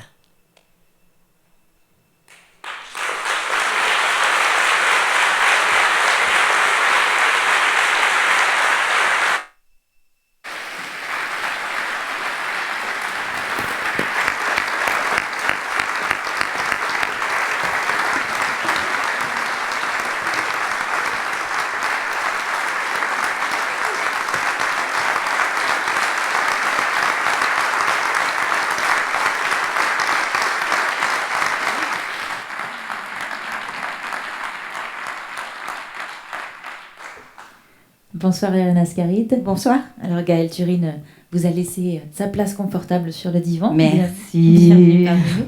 Voilà, c'était évidemment extrêmement émouvant de vous entendre lire ce texte de Laurent Godet. On vous connaît évidemment pour votre grande carrière d'actrice, de comédienne. Rappelez votre César pour Marius et Jeannette, évidemment, bien sûr, parce que c'est pas rien quand même. Vous êtes ici chez vous, à Marseille. On a pu vous admirer dans La Villa, dans le rôle d'Angèle cet hiver. Et puis vous êtes, je crois, ce mois-ci, à l'affiche des Chatouilles. Le film est sorti. C'était à Cannes, là, à un certain regard. Non, ça sortira à la rentrée au mois de novembre. À l'automne. Le 14 novembre, je ne le dirai pas 2 fois. C'est enregistré. On a pu vous apercevoir à Cannes avec vos magnifiques gants blancs de 1950. Ah ben, elle sait tout. Je lui dis un truc, elle le répète. Rien, je répète jamais en public les choses intimes, n'est-ce pas, Monsieur Godet? On vous a entendu donc sur cette très très belle lecture. Vous vous êtes rencontrés tous les deux au Marathon des mots à Toulouse. Ariane, est-ce que vous étiez lectrice de Laurent Godet avant de le rencontrer? Et si oui, vous avez... j'avais déjà lu Laurent et puis... C'est une question horrible ça. Non, mais si tu dois dire non, non, je j'ai pas connaissais lu du tout Laurent, je le connaissais pas. En fait, on s'est rencontrés, on m'a dit c'est Laurent Godet. J'ai dit qui? Et voilà. Non, j'avais déjà lu Laurent et en fait j'ai lu les choses à l'envers parce que je t'ai laissé un message il n'y a pas très longtemps en fait. J'ai lu Le Soleil d'Escorta il n'y a pas très longtemps et alors que bon, hein, on l'a beaucoup connu avec celui-là. Et j'écoutais tout à l'heure dans la coulisse, d'abord je voulais juste dire un truc, ça m'a beaucoup touchée, je ne savais pas que tu aimais Giorgio Strehler. Et moi, j'ai toute une histoire avec Giorgio Strehler et certainement le plus beau spectacle de ma vie, c'est La Cerisée de Strehler que j'ai vu à l'Odéon. J'étais un peu plus grande que toi, mais à la même époque. Et c'est vrai ce que dit Laurent, c'est-à-dire que les metteurs en scène de théâtre, en fait, c'est pas vrai t'as raison, on les oublie pas, on croit qu'on les oublie. Mais c'est ça qui est formidable dans le théâtre, c'est que le théâtre est éphémère et éternel. C'est-à-dire que hop, ça passe, mais en même temps, ça reste. On pourrait en parler pendant des heures, mais on n'a pas le temps. Et ce qu'il y a qui me... Ah, je vais lui faire un compliment, c'est-à-dire que Laurent, il est l'arrière-petit-fils de l'arrière-petit-fils de l'arrière-petit-fils de l'arrière-petit-fils d'Homère. Il a 3000 ans. Il a 3000 ans. Comme plusieurs de ses personnages. C'est parce qu'il a... Effectivement, il y a quelque chose, quand on lit, il a la capacité, à travers son écriture, de rendre la magie de l'humanité. Bon, c'est bon, je vais rentrer à l'hôtel, je crois, là, parce que c'est... Non, mais c'est vrai. Merci beaucoup, Laurent Godet, merci. Non, mais il parlait de Garcia Marquez tout à l'heure, et c'est vrai qu'il y a un jumelage, qu'il y a un cousinage, qu'il y a quelque chose comme ça. C'est-à-dire qu'il s'est tiré, qu'il met à l'intérieur de ses personnages, il en tire la magie de ce qu'ils sont. Vous voyez ? C'est quand on lit le... Bon, moi je suis d'origine italienne, j'ai plus besoin de le dire. Quand j'ai lu ce livre-là, c'était très étonnant parce que ça me renvoyait à mon grand-père, à ma grand-mère, à des choses que j'avais entendues, à des histoires de ma famille, des choses comme ça. C'était pas du tout la même chose, mais en même temps, il y avait quelque chose de commun. Et ça... Et en même temps, quand je lisais ce livre-là, je pensais à Pirandello aussi. Et il a cette communauté-là, et c'est... voilà, il a de la chance, quoi, d'être comme ça. Mais voilà, vous avez de la chance, vous avez beaucoup de chance, Laurent Godet. Est-ce que je peux dire un petit mot pour faire la liaison entre Gaël et Ariane?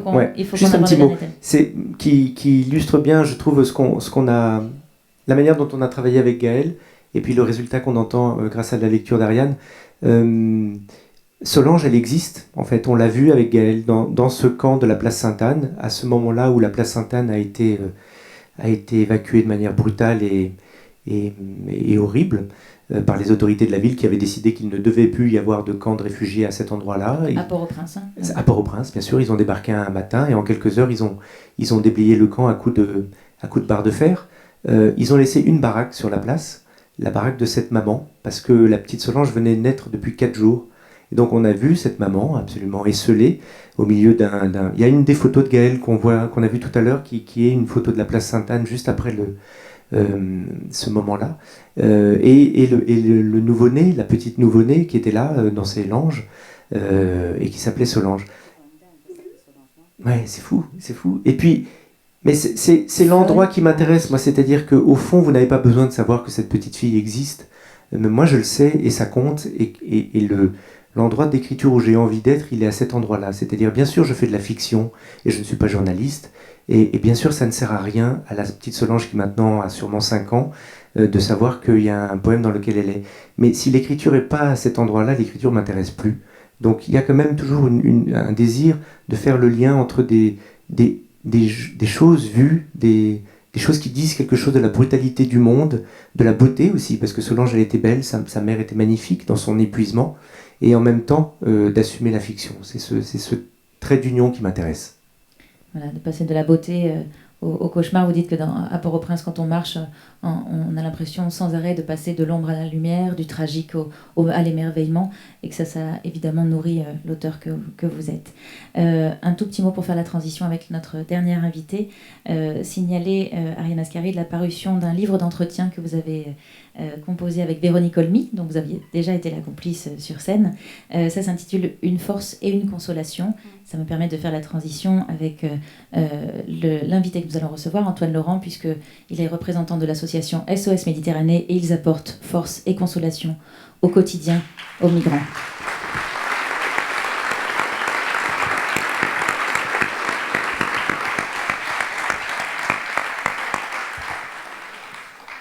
Bonjour Antoine, bienvenue. Bonsoir. Bonsoir, oui c'est vrai, l'heure tourne. Bonsoir, l'heure tourne. Bienvenue, vous êtes donc membre de l'association SOS Méditerranée que Laurent Godet a souhaité inviter ce soir à travers vous. Donc on va peut-être vous entendre dire quelques mots de cette association avant de voir une petite projection, un film qui nous présente son action. Donc nous dire, je crois qu'elle a été fondée en 2015, il y a 3 ans, et donc qu'elle sauve régulièrement et peut-être presque chaque jour en mer des migrants. Oui, pour faire court, ceux qui ne connaissent pas, SOS Méditerranée a été créé pour porter au secours à ces personnes qui se noient entre la Libye et l'Italie. C'est aujourd'hui là où nous sommes déployés avec le navire Aquarius, un navire orange qu'on voit parfois dans les médias et qui depuis 2 ans a porté secours à plus de 28 000 personnes, ce qui est beaucoup plus que ce qu'on a dans cette salle. Et qui aujourd'hui est toujours en mer. On a d'ailleurs en ce moment 69 personnes qui ont été secourues ce matin, qui ont été accueillies sur l'Aquarius. Alors on va assister à la projection du film qui vous présente l'association et on en parlera ensuite un peu plus en détail. Swinging.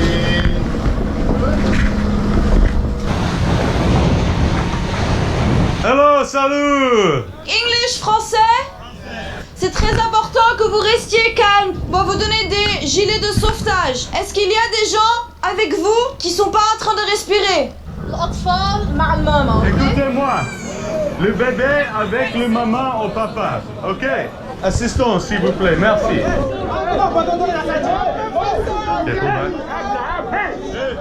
Okay, let's just pull back and wait till they calm down, then we'll come back. Sans silence, no rescue, okay? Let's go. Oh la la la la la. It's pretty tight in here. I reckon we got about 130, 140. So we're going to get the women and children off, and then we'll move on to the men. Faut faire passer les 9 jaquettes à l'arrière. Sea is an ineffective border control system. It kills the most weak and allows the strong to live, and for me that's unacceptable. So using death as a tool to control a flow over a border is something I can't stand. Let's get the kid without the life jacket off, please. Okay, this is the head here, you guys good? Somali. Arabic, no, it's not a gun.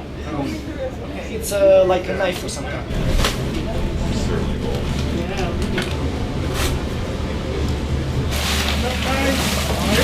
Come with me, welcome on board.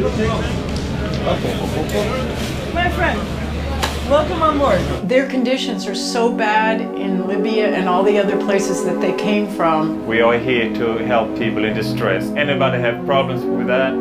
Well, that's their problem. I'm not going to apologize for saving lives. If more people would just drown here at the gates of Europe, it would be a shame in history for us. Ça va?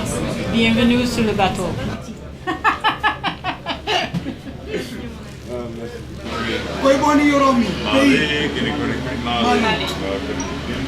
Bienvenue, tu vas aller t'installer. Tu viens de Guinée-Bissau. Guinée-Bissau. Oh, português. Tu as quel âge? Souri? Souri, tanto.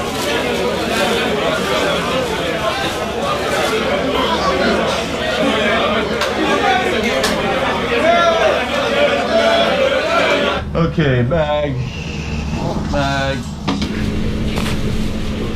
C'est un morceau de bâche entouré de 2 morceaux de boudin et consolidé par 2 morceaux de bois. Donc c'est beaucoup de morceaux mis ensemble mais qui vont pas très loin. Il n'y a pas assez d'essence, on est quand même sur un ratio de 10 personnes au mètre carré en moyenne. Ils sont pas faits pour flotter plus de 10 à 12 heures. If you go with 5 knots, it will take 60 hours. I would say that we're going about 4 knots. So it's more or less a short way to death. And that tells us how desperate people are to flee, because nobody are risking their children's life on a dinghy if it wasn't for this water is actually safer than the country they are fleeing from. You want to film this fella, right? Yeah. Rescued.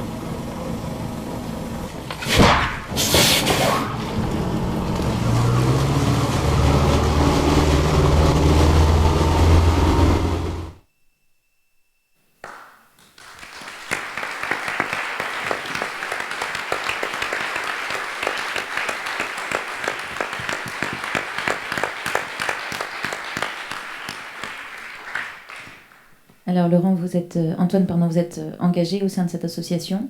Laurent Godet en est l'un des soutiens en tant qu'auteur, artiste, écrivain. Est-ce que vous pouvez nous raconter en quelques mots votre mission, votre travail, les conditions dans lesquelles vous travaillez et comment vous venez en aide à ces hommes et ces femmes en Méditerranée? Alors pour préciser, moi j'ai fait 2 missions sur l'Aquarius en 2016 et aujourd'hui je suis en charge de la gestion des opérations maritimes, donc c'est travailler sur la gestion des équipes, des équipements, faire les choix stratégiques sur comment on va anticiper un peu le coup suivant. La grande difficulté, c'est de faire face à ce qu'on appelle nous le sauvetage de masse en haute mer, c'est-à-dire réussir à avoir une unité autonome qui puisse porter secours on voyait sur ces images 140, 150 personnes sur un bout de plastique qui peut se dégonfler n'importe quand, avec des gens qui sont dessus, qui ne connaissent absolument pas l'environnement marin, qui peuvent être paniqués pour un rien, et qui en plus de ne pas connaître le milieu sont quand même dans un état de traumatisme mental et physique qui est extrême. Et donc le gros challenge, c'est de nous d'avoir les capacités techniques et humaines pour aller récupérer tout le monde, mais aussi de toujours maintenir le calme, il y a eu un très gros travail intellectuel pour ça, On a inventé un peu des nouvelles techniques de gestion de panique face à des personnes où il n'y a pas beaucoup de psychologues et de sociologues qui s'étaient encore penchés sur la question, et voilà, on a dû progresser. Alors, Laurent, comment est-ce que vous avez rencontré Antoine, et comment est-ce que vous êtes engagé auprès de cette association ? C'est l'association qui m'avait contacté, je crois, il y a quelques temps, et puis j'ai un peu honte, mais pendant longtemps, j'ai pas fait signe parce que le mail était tombé à un mauvais moment. Ça m'arrive assez souvent, malheureusement. Et je crois que c'est parce que une ou deux personnes dans l'association avaient lu Eldorado et donc pensaient que, à juste titre, que cette chose-là était aussi au cœur de mes préoccupations.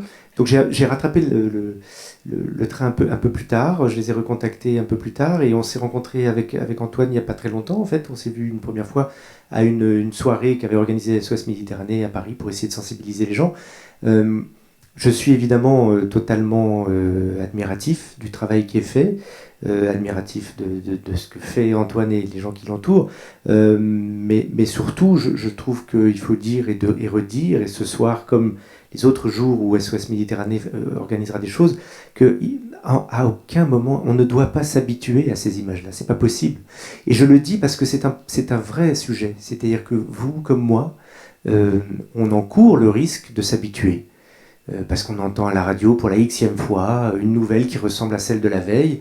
Et c'est ce combat-là qu'on peut mener tous, vraiment chez nous, dans nos vies quotidiennes, d'insurrection morale par rapport à cette réalité-là. On ne doit pas s'habituer à ça, parce que c'est pas humain. Donc ça, c'est un premier combat qui est vraiment important, qui, je crois, concerne chacun vis-à-vis de lui-même. Et puis le deuxième combat qu'il faut mener, et c'est pour ça que j'avais envie que SOS Méditerranée soit là, que je remercie Antoine d'être venu, c'est que vous pouvez aider cette association, que s'il n'y a pas de don, elle ne vit pas. Voilà, c'est aussi simple que ça. S'il n'y a pas de don, le bateau ne démarre pas. Et s'il ne démarre pas, il y a des gens qui vont mourir. C'est très simple. Pour préciser quelques chiffres, 98% des ressources financières de l'association sont des dons privés. Donc vous pouvez bien sûr la soutenir. Et pour vous donner un autre ordre d'idée, j'ai cru lire qu'une journée en mer pour le bateau Aquarius coûte 11 000 €. Voilà, pour faire fonctionner tout l'équipage et le matériel nécessaire. Ça paraît un peu cher comme ça individuellement, mais on a eu vraiment cette chance d'avoir un soutien énorme de la société civile, mais qui doit perdurer. Et on ne doit pas s'habituer, en effet. Mais il ne faut pas non plus oublier que ces missions existent et qu'elles doivent exister. Et c'est peut-être, pour faire une petite note quand même, c'est peut-être la seule bonne nouvelle dans cette, j'ose pas dire cette aventure, mais dans cette réalité et cette nécessité, c'est de constater aussi que la société civile a répondu à l'appel de SOS Méditerranée, en tout cas en France et en Allemagne, qui sont les pays un peu fondateurs, et que ça tourne, ça marche. Il y a des gens qui donnent suffisamment d'argent pour que le bateau parte, et ça fait maintenant plusieurs années. Alors, l'association est présente dans le hall en bas. Il y a un petit flyer qui est disponible pour vous en dire un peu plus et pouvoir vous permettre de faire un don si vous le souhaitez. Et puis, je tenais à préciser, peut-être que vous pouvez nous en dire un mot, Antoine, cet appel du 8 juin qui aura lieu à Marseille au MUSEM. En quoi cela consiste-t-il ? Oui, pour ceux qui seront toujours à Marseille, le 8 juin, il y a un événement qui est organisé au Fort Saint-Jean, qui est un petit peu l'événement annuel de SOS Méditerranée pour retaper un peu du poing sur la table, qui va avec la participation de plusieurs artistes, de plusieurs personnes qui font partie de notre comité de soutien, avec plus de 1000 personnes. Mais il y a encore beaucoup de places disponibles et vous êtes bien sûr les bienvenus. Daniel Pénac sera là, il soutient l'association depuis longtemps, entre autres. Alors peut-être pour rappeler, Laurent, que votre sensibilité à ces questions de migration et d'hommes qui tentent de traverser pour rejoindre l'Europe ne date pas d'hier, puisque Eldorado évoquait déjà cette question-là. Le livre date de 2005, je vous lis un tout petit passage, je ne le lirai pas aussi bien qu'Ariane, mais pour vous donner à entendre ce combat de Salvatore Piracci, qui est le commandant qui surveille les côtes de Sicile et de Lampedusa contre la mer pour sauver ses hommes. Au fond, ces histoires d'émigration et de frontières n'étaient rien. Ce n'était pas cela qui lui faisait quitter le port pour aller piocher dans la nuit la plus noire. À cet instant précis, il n'y avait plus de bâtiments de la marine militaire et de missions d'interception. Il n'y avait plus d'Italie ou de Libye.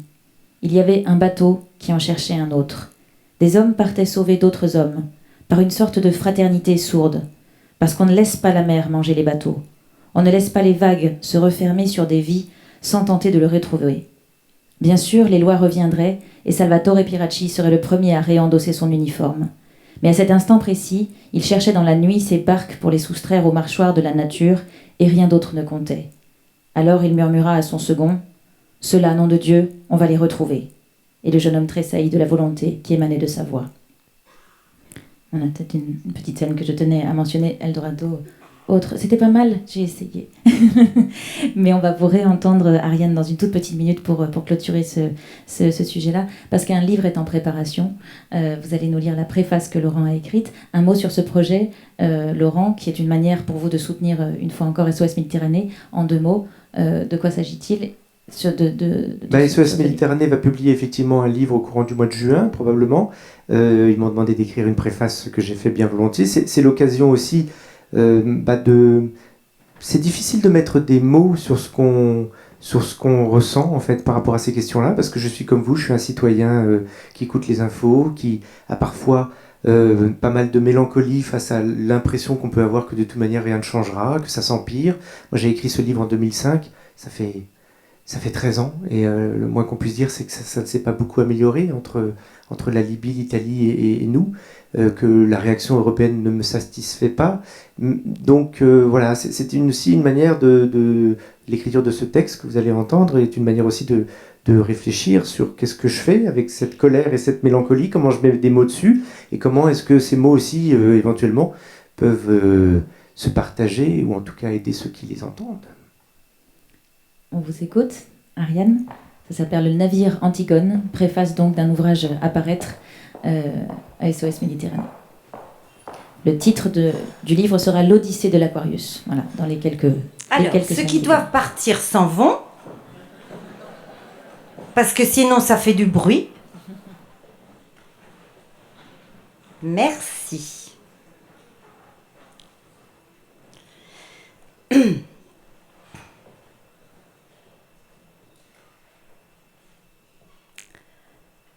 Le navire Antigone.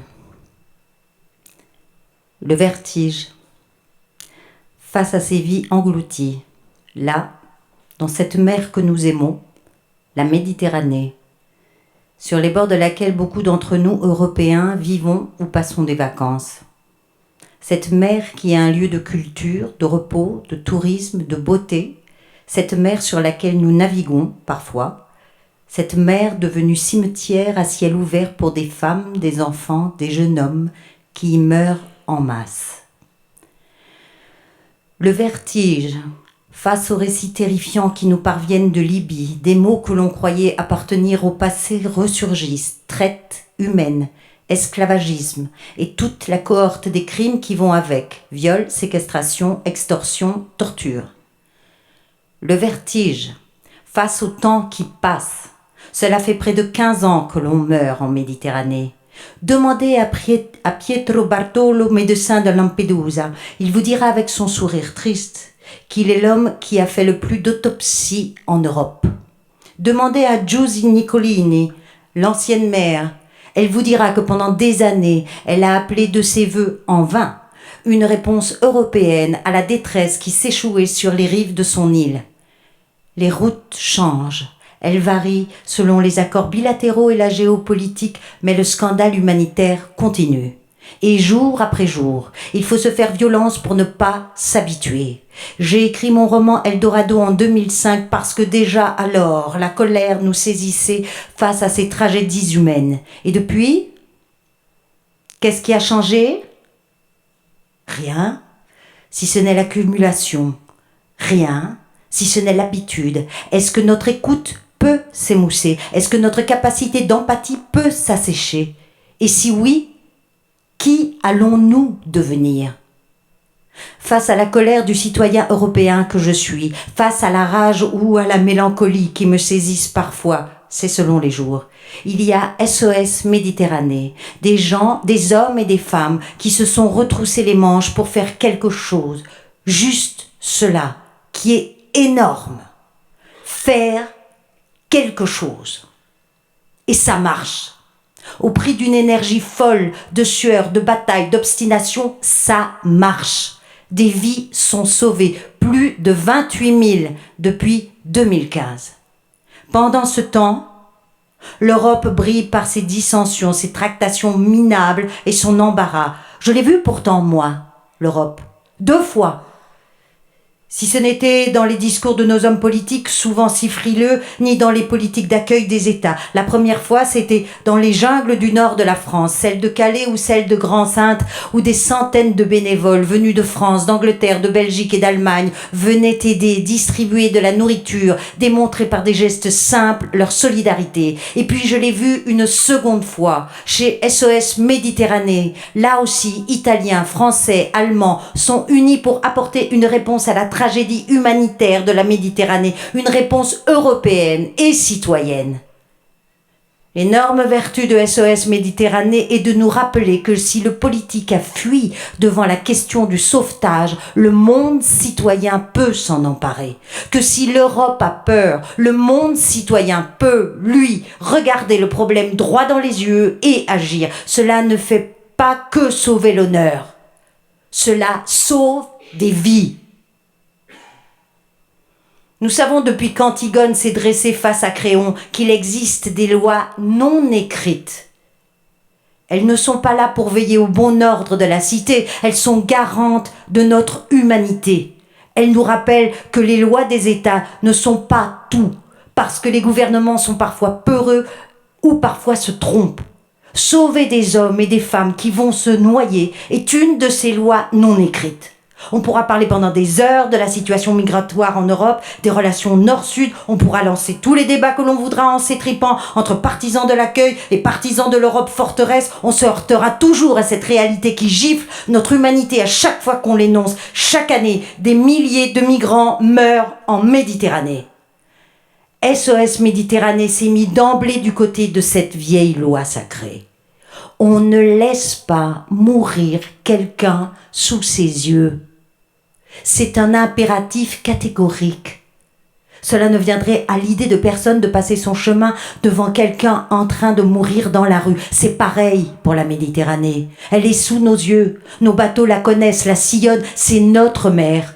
Ne laissons pas un certain discours politique nous faire croire que sauver des vies ne résout pas le problème et que si on n'a pas de solution globale pour régler la crise migratoire, il ne faut pas se lancer dans des actions humanitaires soi-disant incertaines qui pourraient envoyer de mauvais signaux. C'est faux. Sauver des vies, c'est sauver des vies. Et c'est un devoir. L'Europe va pourrir sur place si elle oublie cela et déserte ce combat. Et c'est d'autant plus notre devoir que nous sommes, nous, Européens, les fils et les filles d'un continent qui, plus que les autres, sait ce que c'est que la lutte entre barbarie et humanisme. Aujourd'hui, la barbarie, c'est l'indifférence. Et SOS Méditerranée nous rappelle que l'humanisme, souvent, doit d'abord prendre le visage d'un refus. Les hommes et les femmes qui patrouillent en notre nom sur l'Aquarius refusent de ne rien faire. Ils giflent à chaque jour qui se lève, à chaque vie sauvée, à chaque main tendue, cette indifférence coupable qui par haine, par peur ou par paresse enlaidit l'Europe où nous vivons. Que leur élan inspire et nourrisse notre propre engagement. Laurent Godet.